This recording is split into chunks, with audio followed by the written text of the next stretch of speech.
ফের বন দপ্তরের পাতা খাঁচায় বন্দী হলো চিতাবাঘ। মঙ্গলবার ভোরে ডুয়ার্সের মেটেলি ব্লকের জুরন্তি চা বাগানে খাঁচা বন্দী হলো একটি পূর্ণবয়স্ক চিতাবাঘ।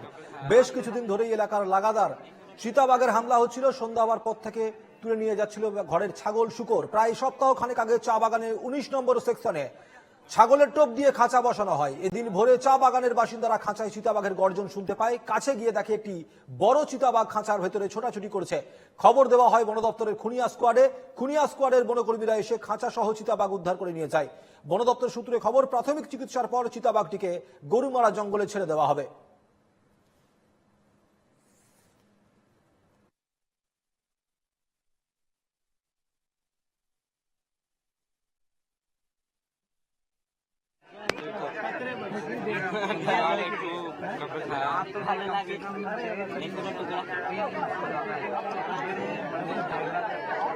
लाइफ के नहीं वो घाव खतरा हो जाता है।